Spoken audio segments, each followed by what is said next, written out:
All right, we'll let everybody come in. I can already see the participants going up. Welcome to Powerhouse Arena's virtual event. My name is Chris. I'm the events coordinator here. And tonight we are hosting the launch of Unseen City by Amy Shearn. She'll be in conversation with Siobhan Adcock. You can buy signed copies of the book at Powerhouse bookstores. The link is in the event page, and I'll post it in the chat now.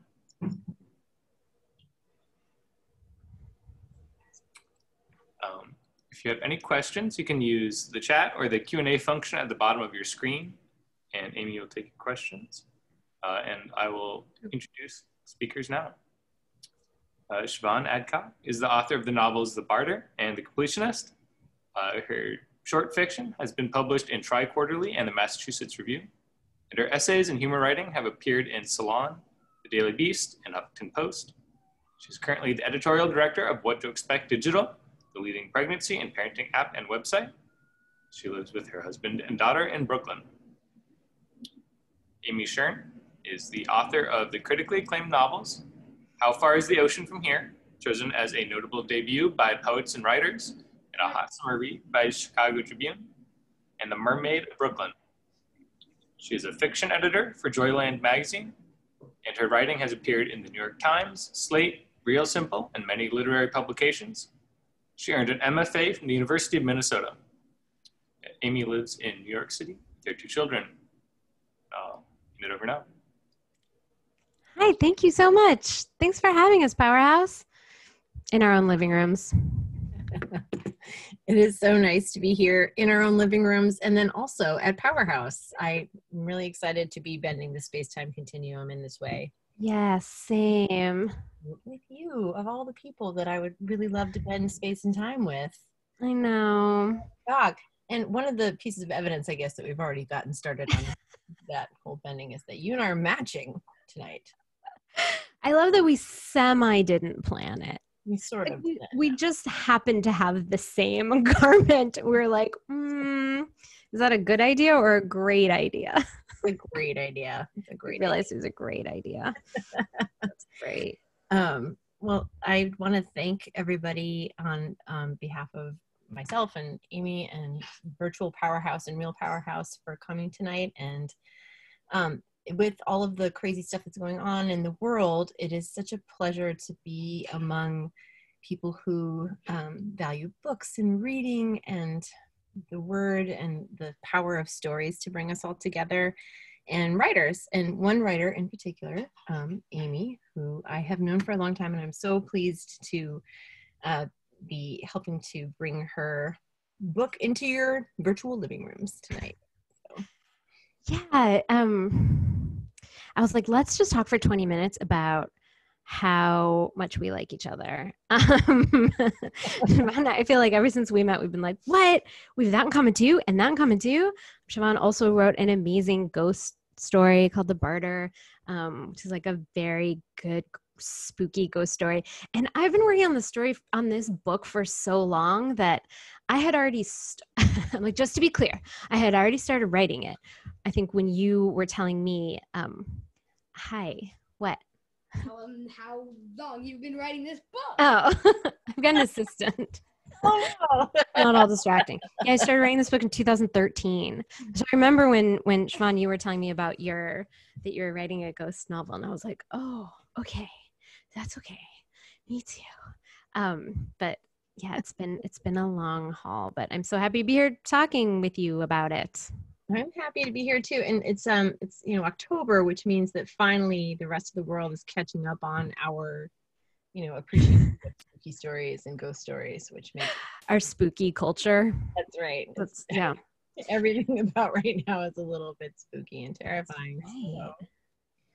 So. Well, and I feel like writing is always a little bit spooky. You're always like spending a lot of time interacting with people that nobody else considers real people. Yeah. But they seem so real to you. Yeah, it's weird. I have a series of questions that I wanted to ask you about the book, so that touch on some of the historical influences, and then also the process of writing it and what you were trying to do as a writer.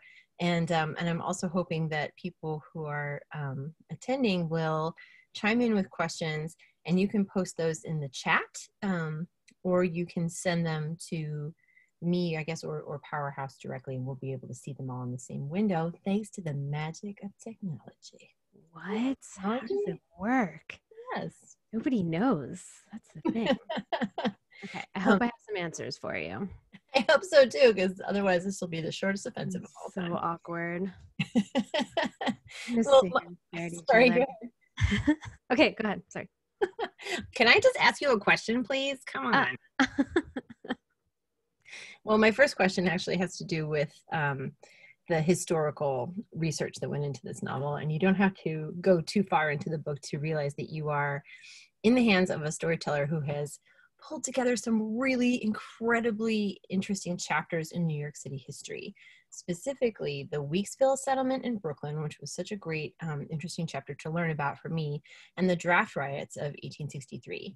And then you kind of marry those historical elements to a love story and a real estate story and a ghost story that all kind of take place in the current day.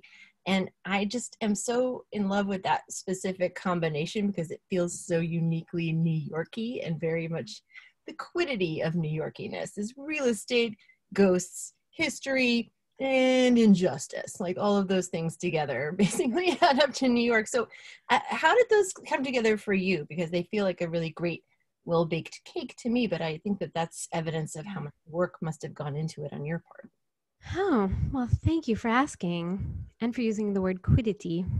It makes me feel warm inside.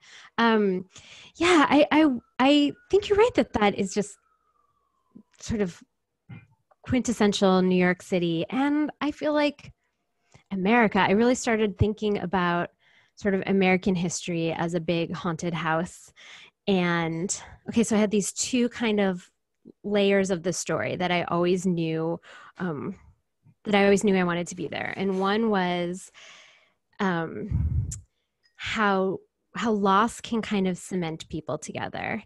And it was sort of vaguely inspired by my parents' story of how they met. They were in their 20s and they had each both lost immediate family members.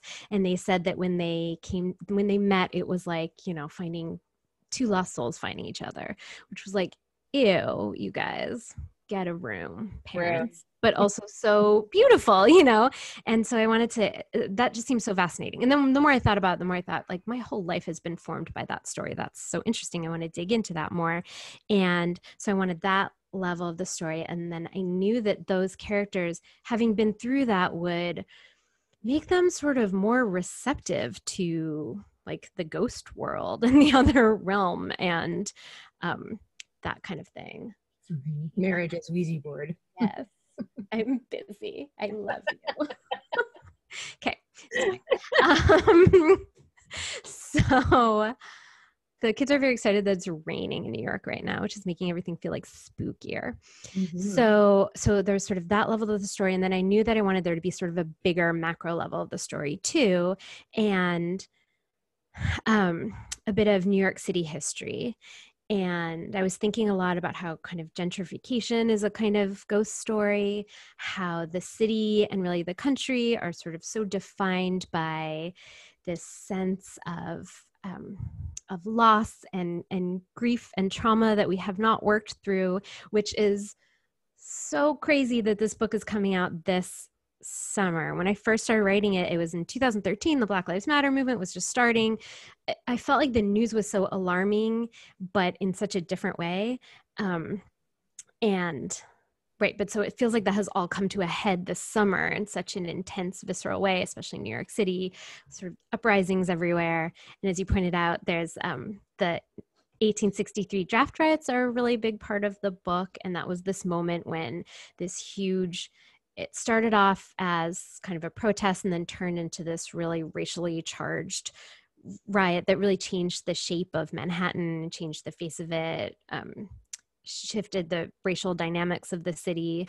Yeah. Um, Can you talk a little bit, just for those of us who have not done all this amazing research into that particular period, can you talk a little bit about both of those two parts of the city's history and how they came together for you? So that's like the draft riots of 1863 that took place sort of in the height of the Civil War, and then the Weeksville settlement out in Brooklyn, which apparently you can still go and visit pieces of today. Yeah. Exciting. Yeah, it's so neat. Yeah. So I did not set out to write about these chapters of history. I just knew that I wanted there to be a historical element. So I did a lot of kind of digging around.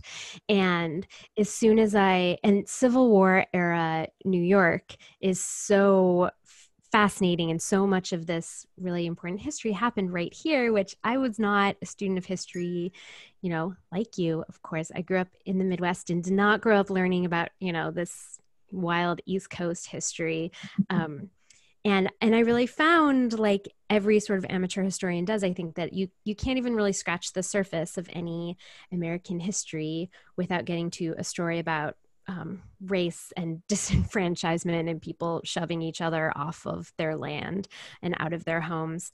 And I mostly became really fascinated with the place of Weeksville, because I had never heard anything about it. And it's one of those chapters of history that it's like almost even more fascinating because of how it was lost and then found again. It was this pre-Civil War farming settlement in what is now Brooklyn, but was then just, fields and farms, started and founded and inhabited by free landowning African Americans before the Civil War. And there were a lot of activists. It was a really educated place. There were schools and churches and old people's homes and hospitals, and they had their own newspaper, and it's just like amazing kind of utopian activist village, and then slowly got subsumed into the rest of New York City. But another sort of part of its history was that during the 1863 draft riots, which was this huge riot that started, let me see if I can do this like quickly enough to not put anyone to sleep. It was started in protest to a draft in the Civil War that you could buy your way out of. So you could buy your way out of it and at this point the Civil War was already raging, and people knew that you didn't come back in good shape from the Civil War. And you could buy your way out of it in a way that obviously was available only to the very rich. So it ended up being a draft for poor immigrants, largely Irish immigrants in New York City. And so a group of Irish immigrants and, then all sorts of other people started a protest that quickly became a riot. It was this really hot weekend in New York City. A bunch of fires got started. It quickly turned into this really crazy riot where sort of every Black person who was seen was victimized, and just like a terrifying couple of days in the history of the city. An orphan asylum was burned down, and then a lot of those orphans and other Black free and enslaved people sort of escaped to Weeksville. And so those sort of two stories combined in my head, and I loved the idea that Weeksville had been sort of subsumed and then refound in the 1960s and sort of brought back to life by the community. I just once I started learning about that and reading about it and digging into it, I just kind of couldn't get the story out of my head. It seemed so fascinating and such a sort of microcosm of like what this country has done to become this country. I think that kind of speaks to one of the things that I love about this novel, is that it's sort of about the layers that are right underneath our feet. So everything in New York City, like there are downsides, obviously, of living in a densely populated urban area where we are all literally living on top of each other, as we learned this year. But then yes. on the other hand, you have this beautiful vision in the novel of the way that these layers create the city, and this sort of like this strata of stories that pile on top of each other endlessly. And then they create the best parts of the city. And then there's also a lot in the novel about how the human layers are what creates the best parts of the city. Every inch of the city is like this archaeological treasure zone, just block by block. And Weeksville is such a great example of that. I'm curious if you want to talk a little bit about like that layeredness, and does it have anything to do with the novel's title, Unseen City, which I think of as kind of like, here you've got this top layer and then the city is everything that's underneath the crust. Yeah. What a good question. You're so smart. I think, well, I will just say the title, I can't even take credit for the title. I have a poet friend, I'll admit, Lauren Haldeman, who might be here. Hey, Lauren, who ends up, I think, titling all of my books. And this book was called The Keeping Room for the longest time, because there's this room in the house that's like the haunted room. And to me, I thought that sounded so evocative and interesting. And it's, what is it keeping? But that's just like what that room in a house used to be called, the little house off the kitchen. But it sounded so evocative. The mud room, which I think is what it became. Right? That's right. Yeah. Like the mud room, the extra room. And then everyone was sort of like, this title's a little quiet. And we went through a million different titles, and Lauren was the one who suggested Unseen City, which I think it has kind of a nice ring to it. And I think, and it's kind of easy to remember. Just good. I've had a couple long book titles, and about halfway through talking about each book, you're sort of like, note to self, I'm really tired of saying all these words. Exhausted. Too many fewer words. And it also looks really awesome on a cover. Oh, thanks. Got that going for it. Yeah, and Red Hand Press came up with this amazing, I feel like very bold and like confident cover that I feel so pleased with. I don't know, as a female novelist, every time you get a cover that isn't like doesn't have like a disembodied woman on it, exactly, like a woman looking off into the distance or something, like you're just so relieved. It's not pink, a pair of shoes. Yeah, right. That's right. So the weirdness came out of like sort of this awareness of the city's pieces and how they all overlap. That's right. Yeah. So I was thinking a lot about sort of each person's relationship to the city, and how you have, it's like the longer you live in the city, you have a different relationship to different parts of the city. You know, the characters in the book sort of experience that, walking past places that, you know, are notable because of some moment in their life. And then, you know, the city itself lives like that too, you know? And I feel like it's so interesting in New York because there's so much history that so much of it is just not marked and not acknowledged, and nobody knows about it or talks about it except for, you know, history buffs. So, but sometimes I feel like you can feel it, or you see weird buildings that kind of don't belong. Like I love weird little squished houses in between big buildings. I'm sure they're real pain to live in. It's dark, but just that you can tell that house has seen so much, and it's just sitting there like, I'm still here. I have stories to tell. Yeah. Right, like Margaret Wise Brown's house that was like down Hudson Street on the back of a truck and then left in the middle of Greenwich Village for a couple decades. I love that house. It's still there. It's like a little cute old farmhouse just in Greenwich Village behind this fence. That's where we keep those these days, you know, just like I love that. In the middle of the village. Why wouldn't you? Yeah, and I love that, the chaoticness of New York in that way. Yeah. And I think, you know, what you're just saying reminds me of something that I've often thought of as a person who's lived in the city for a few decades now, is that there are certain corners that are just kind of haunted by past versions of myself. And so you're always walking past not just the ghosts of the city and its history, but also, you know, if you've lived here long enough, ghosts of like past lives that you've led and how like you lived in them in such a present and, you know, incredibly important to you at the time way. And then they just kind of faded away and became part of the weave. Yeah, exactly. Yeah, I have nothing else to say, just yes. Yes. And I think you understand this book more than I do. You just talk about it. You got it. I would love to.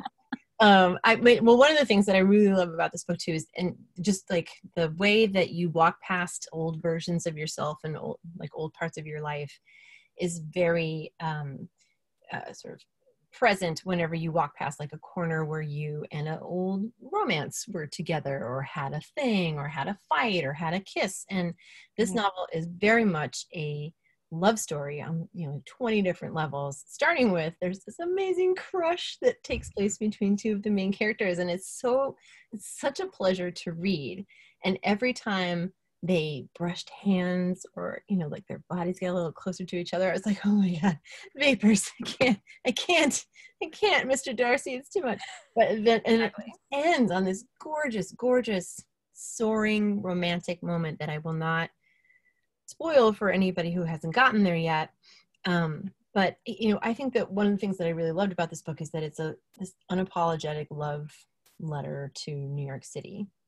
And I wanted to know, like, why you think, as a writer, like a love story was so urgent for right now, right? Like, what is it that we need about love stories?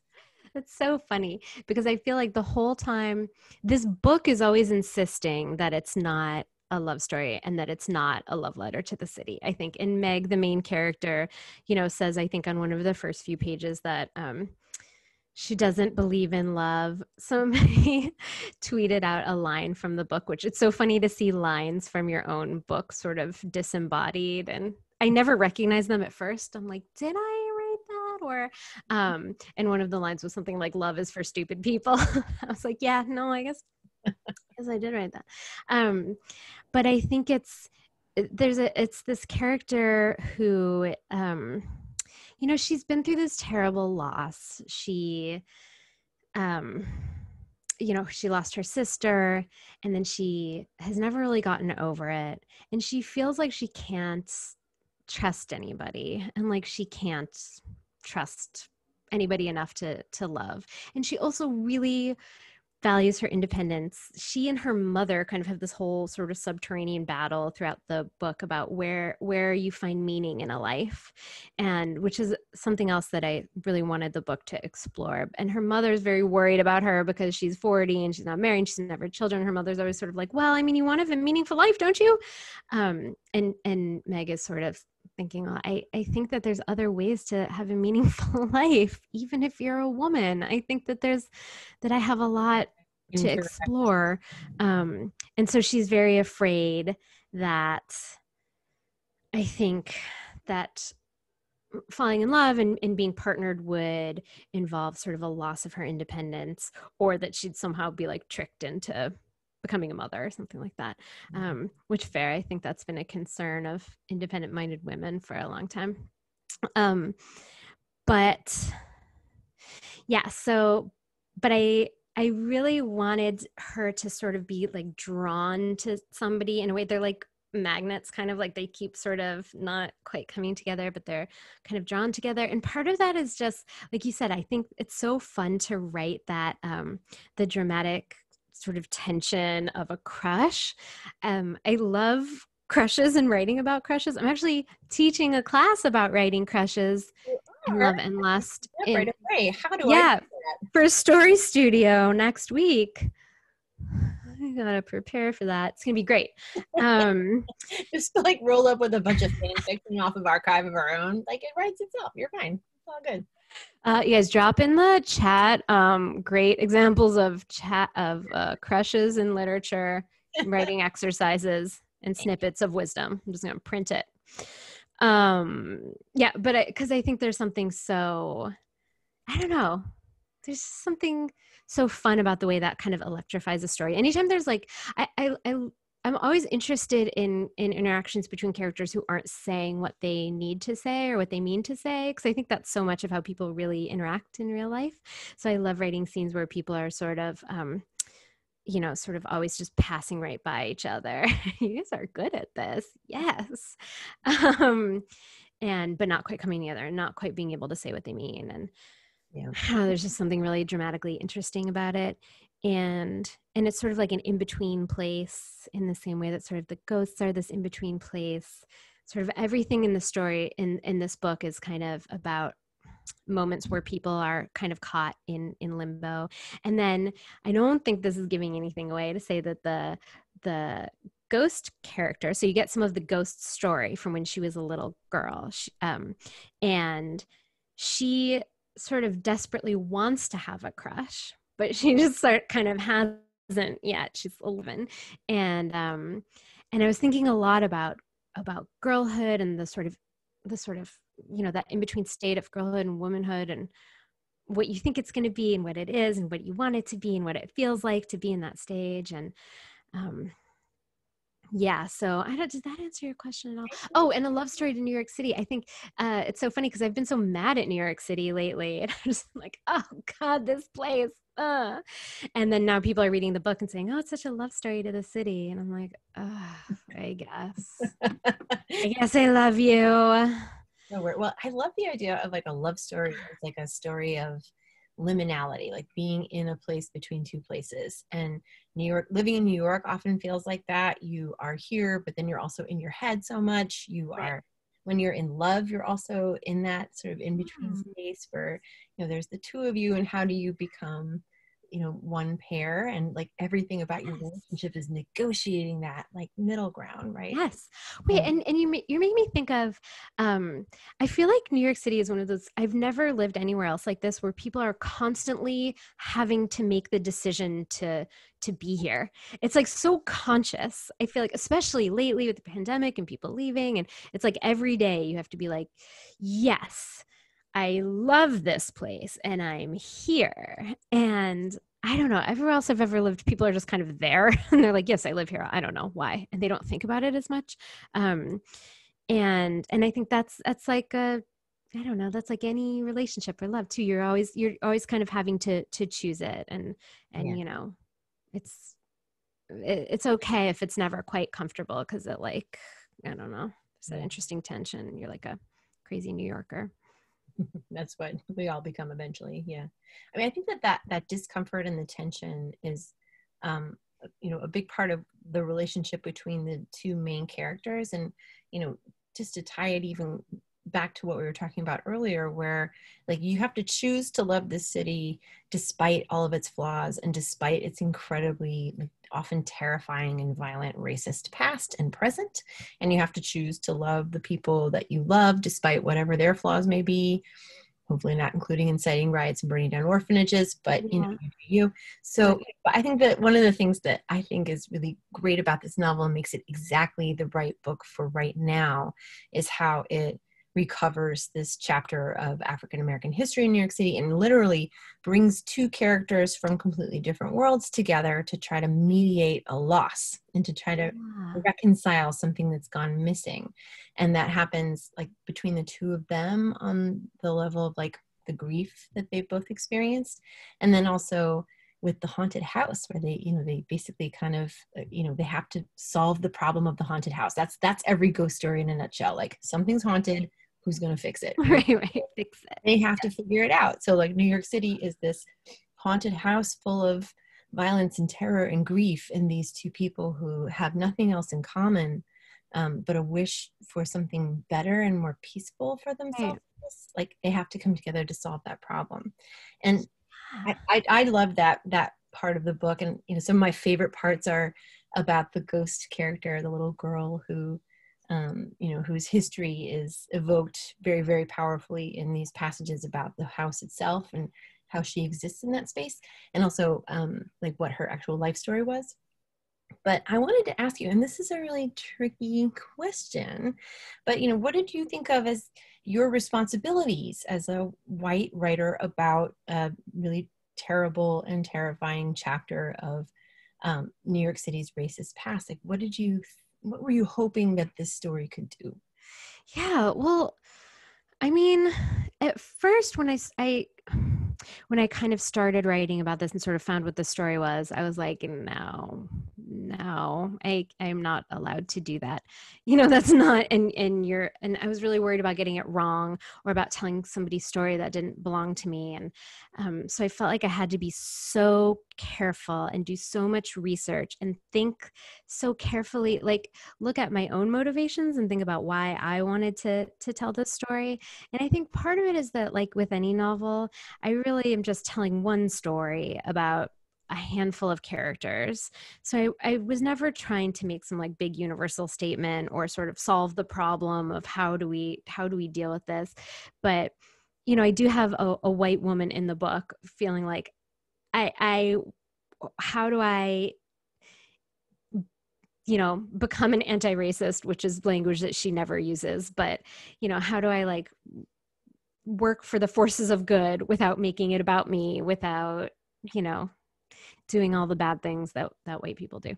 And I mean, I ended up feeling like I had this moment where I was like, wait a minute, any book that I write, if all the characters are white, it's not about race. That's really messed up, you know? And I thought, you know, if these are the issues that are troubling me and obsessing me right now, and that I'm thinking about and reading about and talking about with my friends, then that's what I'm going to be writing about right now. You know, it's like you get like haunted by these story ideas and these characters and things that you're trying to work out. And I feel like the only way I work out everything through writing, you know, personal things and big, it's like I can't think unless I'm writing. So it was like my way of sort of trying to work on these really naughty questions myself and for these characters, and just sort of trying to engage in the story. Like, it's not really giving anything away to say that it ends up being really important that everybody tells their own story within the novel. And I ended up coming to that sort of feeling like, okay, our responsibility is to listen to each other, to sort of amplify each other's stories when we can, to hear what people are saying, and to connect, you know. And that's what the two main characters are trying to do. They're trying to connect in so many different ways. And it's like, that's the way we learn and move forward. And I don't know, you know, maybe I was so uncomfortable so many times researching and writing this book. And I ended up feeling like, you know, you don't stop because you're uncomfortable or because you're scared of doing it wrong. You sort of lean into that and try your best to get it right. The writer Rebecca Mackay wrote a great essay in for LitHub about sort of being afraid of appropriating when writing. She wrote this beautiful novel, The Great Believers, about you know, gay men at the height of the AIDS crisis. And she was sort of like, who am I to tell the story? And she said something like, I don't have to apologize for writing the other. I have to apologize if I get it wrong. And she's sort of like, if I get it wrong, please tell me, and I'm here to listen, because this is just one story I was trying to tell about these characters. And I hope that I got it right in this very small stage. You know, it's about, like so many other things, about being a person trying to do the right thing in this world. It's about like doing the work and holding space, right? So in the novel, you're trying to do the work of like the historical research, and then also the characters are really explicitly engaged in that as well. And then also holding space for people to tell their own stories is so important. And one of the things I think that makes it so appropriate that this is a ghost story. I love ghost stories, and I love the way that they kind of remind us to hold space for the people and the lives that came before this particular moment. And, you know, a lot of like, you know, negotiating with a ghost in, you know, fiction and in film is about like, how do you get back to what their story was? How do you recover their story and maybe make it end in a different way or tilt it in a different direction, something that feels more healing? And that's also like the other part of every ghost story narrative, right? Which I think is just some great analogs, I guess, to the moment that we're all living through right now. Like, we all wish that we could somehow hold space, recover stories, and make them turn out a little better in whatever we can, right? Yeah. Something else I that you're making me think of is the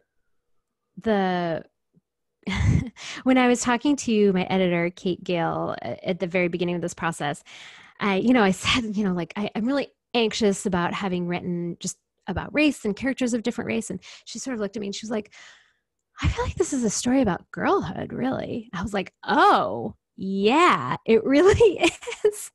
Because there's this character, the Black character who I'm sometimes it's like a close third person, and but she's the 11-year-old girl, and I was like, all right, I know what it's like to be anything other than what I am? No, but I do know what it's like to be an 11-year-old girl, and to want things, and to be confused, and to sort of have womanhood ahead of you and wonder what it's going to be like. So that really helped me to like hold on to sort of what was similar, or like the connection that I had with that character, and like what I did know about that character. And I think that is actually also a lot of what this book's about. But. Yeah.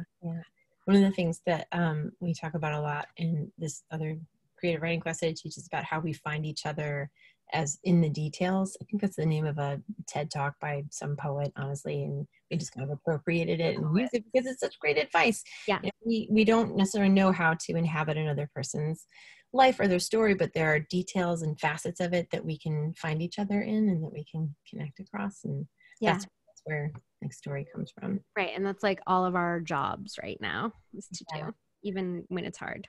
Yeah. Especially when it's hard. Right. Yeah.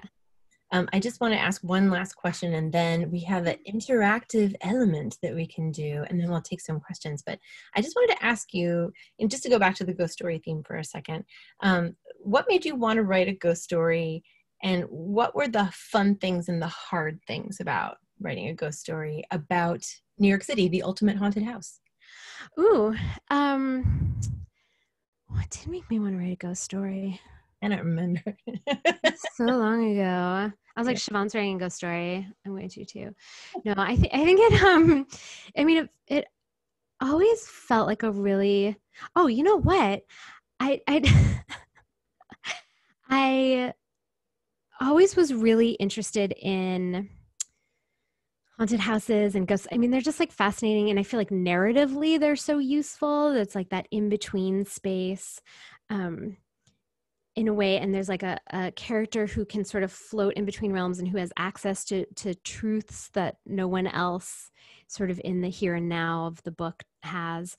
But I really was not like super familiar with kind of the haunted house novel genre when I started writing it. And I was sort of like, I think that's best. I think I'm just going to go in totally blind and make up my own version of this.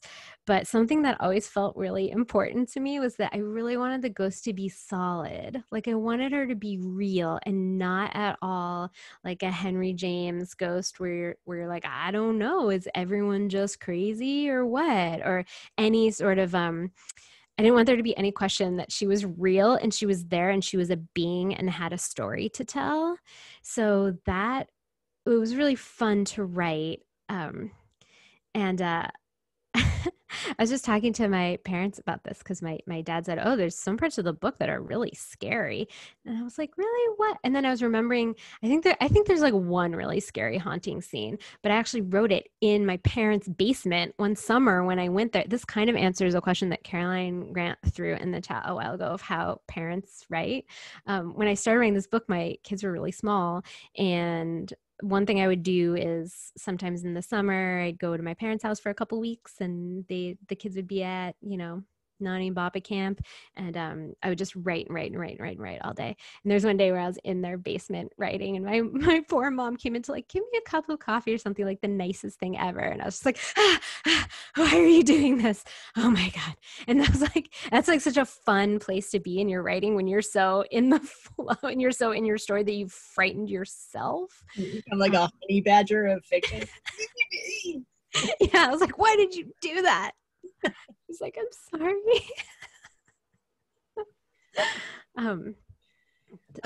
Do you want to talk a little bit more about just to start answering some questions from the chat, and then there's good questions throw out to all of us.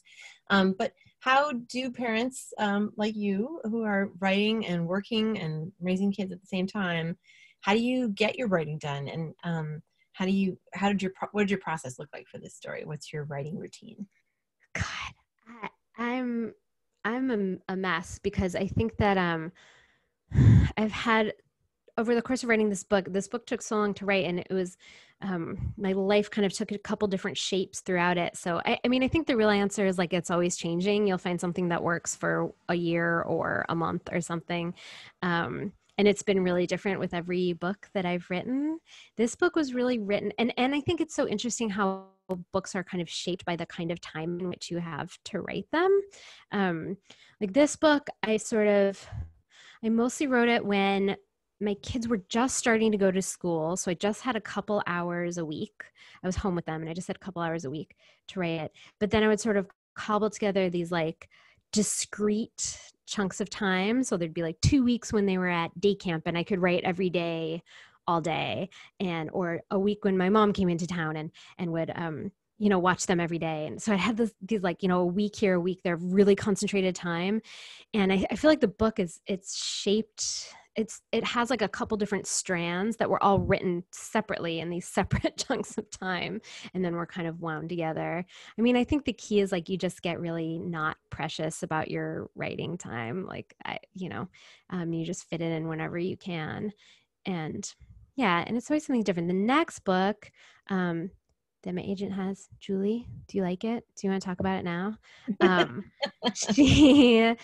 book was written, it was like a real lunch break book. Like at that point, I had a full-time job and I was like, oh wow, having a full-time job is so much easier than being home with kids because I have lunch breaks now. I have like an hour every day. That's me. An hour every day is really amazing.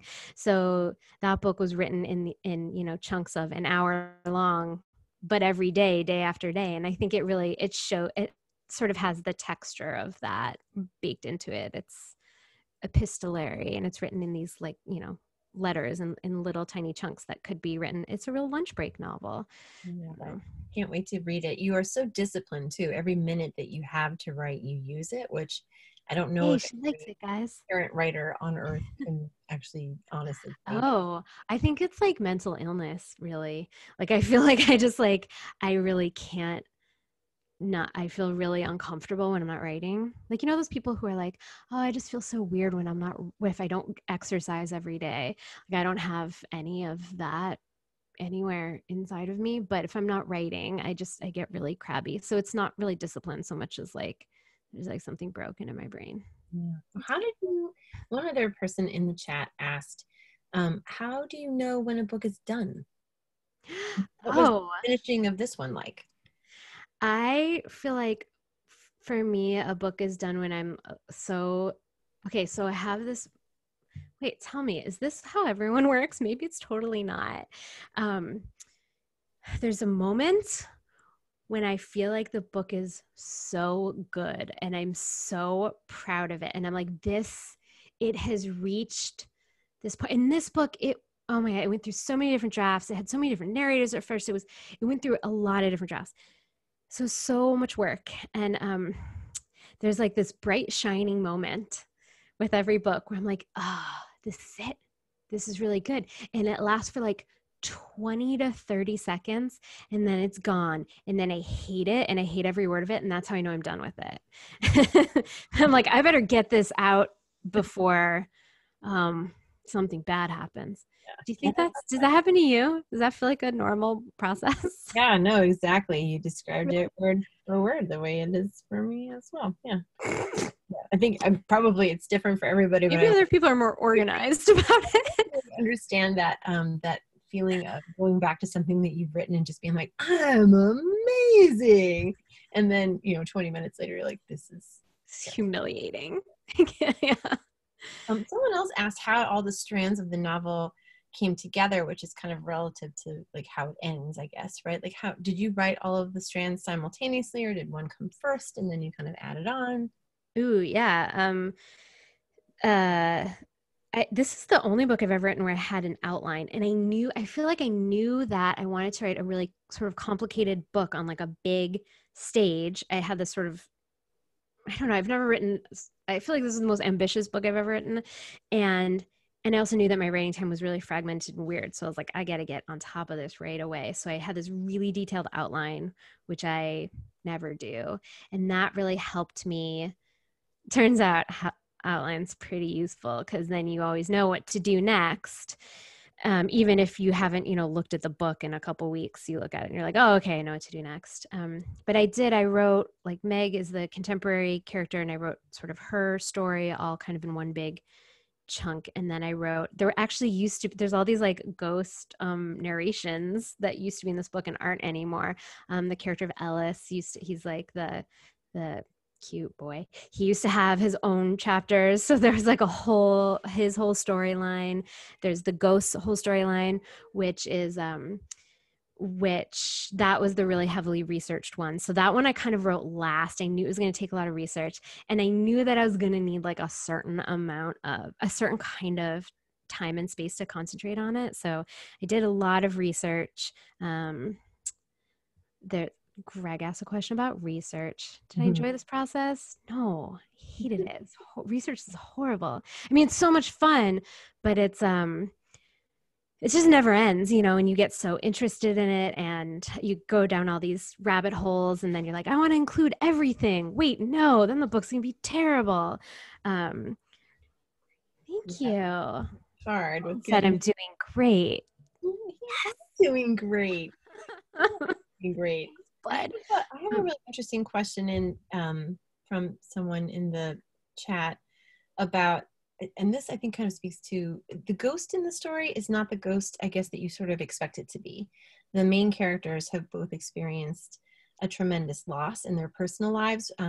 Ellis lost his wife, and Meg, the main character, is grieving the loss of a sibling.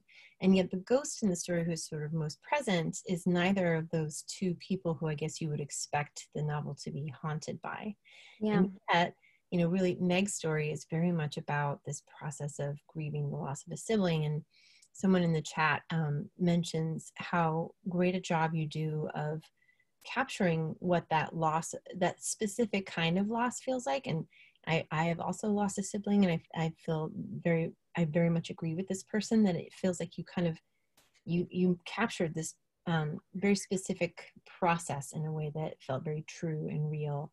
And so the asker was wondering, what part of your personal experience was that based on? If it sounds like it wasn't based on personal experience, and how did you get that? How did you nail that so well? Yeah, well, thank you. I'm glad that it rang true, because that was another thing I was really worried about writing the book, was like, I could be getting this totally wrong and really offend and upset people. I'm basically constantly worried about offending and upsetting people. So I try to fight that. And I'm really sorry. But so I try to be much more fearless in my writing than I am in real life. But I mean, part of it was, I think a lot of it was informed by my parents' experiences, although they never really talked about them. But they did some sensitivity reads for me. But just knowing a lot of the stuff about how the family can kind of sort of congeal around this loss and sort of be like, all right, we're clocking that, and we're maybe never going to talk about it again. But it's always going to be there. That was always sort of in my subconscious, I guess.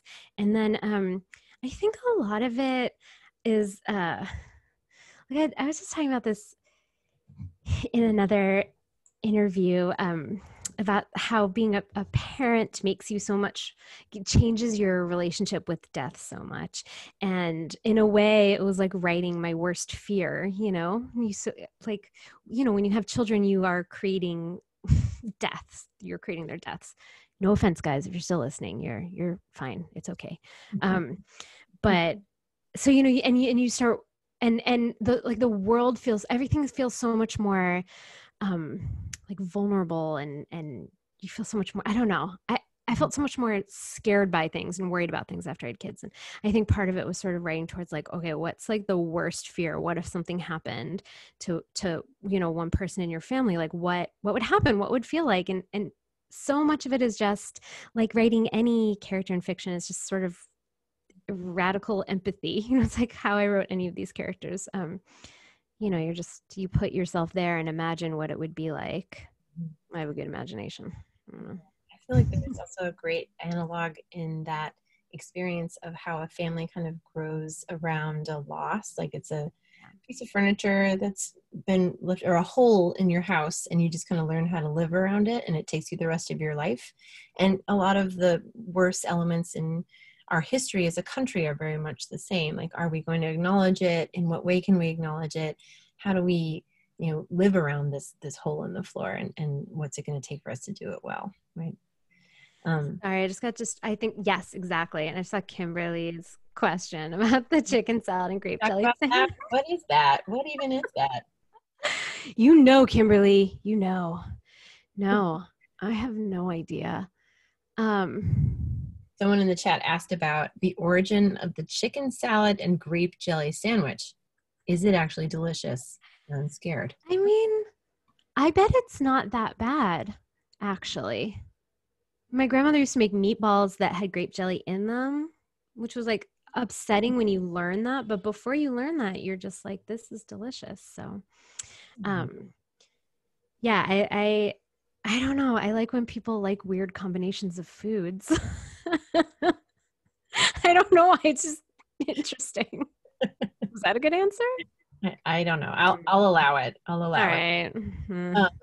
I'm scrolling sort of for more questions, and I think, we've covered a lot of them, but please, re-up it, I guess, if you're in the chat and you had a question. Ooh, Emily asked if I believe in actual ghosts. Oh yeah, that's a good question. Oh, you know what, Siobhan? We were going to ask people for their ghost stories, and we're just talking too much. I have like a Fox Mulder relationship with ghosts. Like I want to believe. I love the idea. I love the idea that there's like some sort of in-between state that, it makes total sense to me that you're not just alive or dead, that there's like a little in-between state. I don't think I've had an actual relationship with a ghost. Although, my brother and I were talking recently about how my parents' basement, where I wrote the really scary scene, he was like, oh, well, you know how the basement, mom and dad's house is haunted. And I was like, oh, well, true. You definitely do feel a sense of fear running up the stairs when you're a kid. So, but more of like a sense, like, sort of when you've like a creepy sense in certain places. Mm-hmm. I don't know. Do you think this book will help? Maybe a ghost will come visit. I'd like a chill, nice ghost. I don't know. I think they're fresh out of those in New York City. Well, one of the questions that we wanted to ask people in the chat is if you have ever felt like you were in the presence of a ghost, and especially if that ghost was here in New York City. It would be interesting to hear those stories. So if you have a second, you guys tell us. Bang those out into the chat. And in the meantime, let's play some New York City, Unseen City trivia. Oh, hell yeah. I'm going to ask questions.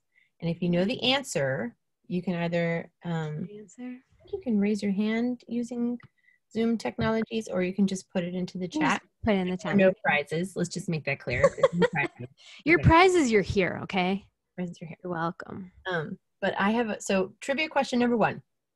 What modern neighborhood today is closest to where the historic African American community of Weeksville was in the 1800s? If you know the answer to that, let's see who knows their New York City history. Nobody? I know. You guys know. Right. Okay, well, that's cheating because Kimberly narrated the audiobook, so she knows everything about this book. But okay, it's fine. Eater. All right. I like it, though. I like you're using the tools that you've got, man. That's right. Stay frosty. Use your moxie. All right. Here's another trivia question. That's right, Kelly. Deep CH. The main character of the novel works at the Brooklyn Public Library at the main branch. Name one of the literary figures that are represented in bronze carvings on the entrance of the Brooklyn Public Library where Meg works. You name just one of them. And I'll give you a hint. One of them has her name. That's right. Well, Meg who? Shut, Jasmine. You know what the Meg is from? Anybody know one? Also, while Jasmine is remembering what book Meg is from, Yeah. Yes, ma'am. I want to call out Lisa, who said, my cousin died young and I've always felt his ghost in my house. Yes. I hope he's a friendly ghost. Miranda. Ooh, this is There's a really terrible scary. fire a block away in the middle of the night. We were awakened by the horrible sounds of the family's screams. Miranda, who's sleeping in the brownstone, she didn't watch burn. The father of the family died that night, and the next night I woke up in the middle of the night, and he was, no joke, standing at the edge of my bed. I was like, please go away. I whispered this, and then he never came back. Well, Miranda, that was rude of you, No, ma'am. that's a great ghost. I was scared. Oh my God, I'd be so scared. Nicole says, 2 years ago when I was in a small town in Italy, I woke from sleep and swear I saw a little girl with 2 little brown braids standing next to my bed. Yes, little girl ghosts are the creepiest. I ran down the stairs so fast in terror I fell down the stairs. She seemed kind of friendly. I feel like you guys are being super judgy of your ghosts. Wow. Oh my Those are God. really good ghost stories. We know very people who are receptive to the spirit world, which makes total sense. Of course. Of course you guys are. I have one more trivia question for you. Okay. What is a ghost bike in New York City? If anybody knows what a ghost bike is. You probably walked past one. Oh, do you know what a ghost bike is? I didn't even read your book. That- That's right. A lot of people know what the ghost bike is. That's That is also relevant to the story and how Meg's sister died. Here's a follow-up question to that, especially for those of you who know what a ghost bike is. True or false? More bicyclists died in 2019 in New York City in traffic accidents than in any year since 2000. True or false? True. Yes, I am sorry to say it is untrue. So it is true. So all of us need to be extra aware of our bike friends and try to do the best we can to care for others. Get cars, you guys. Drive cars like real Americans. Come on. That's the takeaway. Oh, or helmets. Yes. Or helmets. Helmets is good. Ooh, someone else sent a ghost story. We were looking for a house to buy in New Jersey. We went to see a house. The house Claire Barton lived in. We heard loud voices and people talking upstairs. And there was no one there. You should have bought that house. Oh, I didn't even say this, but that's a lot of how I started thinking about haunted houses too, was looking for houses to buy in Brooklyn, which I realized real quickly. We realized our price range was like houses on fire or just recently on fire or very, very haunted. Like it was so much of looking at the eeriest, weirdest property and then being like, everybody leaves a trace in every house. Yeah, strangely affordable. Exactly. That's the secret to affordable real estate in Brooklyn is you really have to have a high tolerance for ghosts. Yeah, follow the dead people for sure.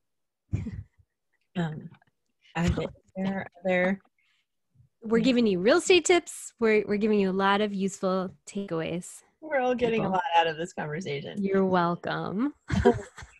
Amy, do you want to read a small piece of it before we have to sign off? Sure, just like send everyone off to like bed. This can be like a little bedtime story. Yeah. Thanks, Al. Okay, I'm gonna read just the first page, which is real small, and it's just gonna like calm us all down. And we're all gonna get a good night's sleep. Okay, everybody, chill out. It isn't easy, being a ghost, watching the world go on without you. Watching your city expand and contract, shuddering through municipal labor pains. A bridge, another bridge, a veining of trains, appendectomies of buildings that once seemed solid as the earth itself. To see your home reclaimed by people who note the walls and floors and quality of light, but never once consider that it all belonged to you, that it should belong to you. People who think that the past is dead, that the dead are done. Watching your things sifted through and disposed of, to have lost your hope of ever leaving a mark on the world, to see what a small corner of it you ever inhabited. You love this city, this stupid, beautiful world. You believe in it. Of course you do. But does it believe in you? Here's what I want to tell you. And that's the first page. Don't you want to just read the rest of this book right away? Of course you do, because you're all so smart and so engaged, and thank you all for your amazing questions and your excellent knowledge of New York City trivia. Yeah, and stay safe on bikes, guys. great ghost stories too. I feel like we've officially launched into the spooky season, perhaps 2 days early, but in the best. Very critical of my September Halloweening, but okay. That was wonderful. Thank you so much, Amy Thank you. and Scott, and everyone who asked questions and contributed ghost stories. You hear enough of them in a row, start to believe. That's right. Be careful out there. Careful. Careful out there. If anybody missed any of the event, we'll have it on YouTube soon. And please buy a signed book. We have the link on the page and in the chat. And thank you. Yeah, thank you so much. Thanks to Powerhouse for just being awesome and also hosting us. And yeah, thanks so much. Thanks everyone for coming. Raise a glass to end. Whatever. Unseen City. Yeah. That's right. That's right. Raise a glass to Unseen City. That's right. The best book to read in the spooky Or whatever. All right. Thanks so much, you guys. See everybody on the internet.